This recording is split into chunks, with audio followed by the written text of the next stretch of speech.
Two of our Republican colleagues had sought recognition, and we had locked in time for those two speakers prior to the time we recessed, and that would still be the order of the afternoon. I thank the leader. Madam President. Senator from Thompson. Madam President, we meet here today to express our outrage, even though words cannot express the sorrow and anger that fills our hearts. But we must express these feelings on behalf of...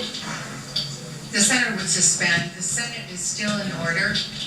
Ask that members give the respect to the Senator who is speaking and take their conversations from the floor. Thank you, Madam President. We must express these feelings on behalf of the families and friends of thousands of innocent victims, many of whose identities we do not yet know, and on behalf of our entire nation. Madam President, our young people must wonder why the United States, who they're taught is the beacon of hope and liberty for the world, why we, of all countries, should be the world's main target for such savagery. I would suggest it's because that those teachings to our young people are true. It's because our history and the principles on which our country was founded goes against the trend of thousands of years of human history. The Senator is correct. Senators are asked to take their seats or take their conversations from the floor. Madam President, those things indeed go against thousands of years of unfortunate human history. Thousands of years of might makes right, of rulers and dictatorships of all shapes and forms, of religious intolerance and of subjugation. We have shown the world that it doesn't have to be that way. And today's tyrants and would-be tyrants cannot afford to let that example stand. But stand it will. If this giant, America, has been sleeping, as some say, it has been awakened again and will not rest until an example has been made of those who would murder our innocent citizens and tear at the very fabric of our national existence. Part of a great nation's responsibility for keeping peace in the world is the threat it must pose to those who would upset that peace. Therefore, we must act as a deterrent to outrageous activity when our interests are involved. And America's response in this matter should set a lasting example to what happens to those who unleash bloody attacks, especially upon our own soil. The time for carefully measured, pinprick responses to terrorist activities has passed.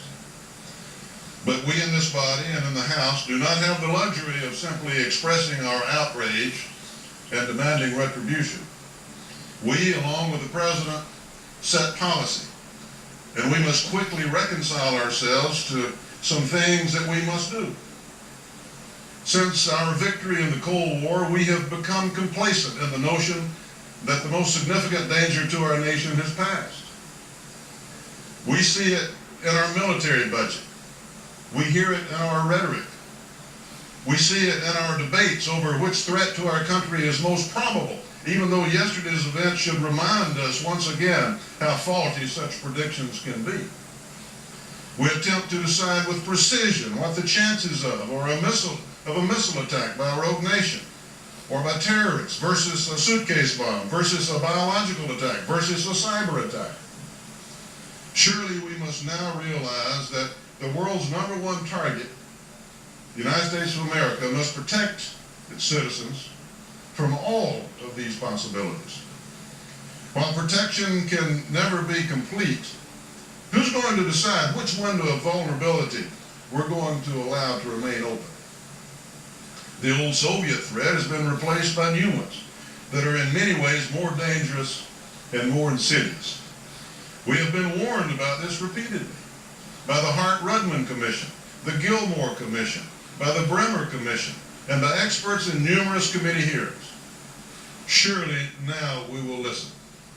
Surely now we will resist the temptation to continue to squeeze out more, quote, peace dividends, end quote, from the Cold War. which place our defense requirements in a secondary position to our domestic wish list. And surely we will reanalyze the wisdom of America contributing to the proliferation of militarily useful technology simply because we want the sales.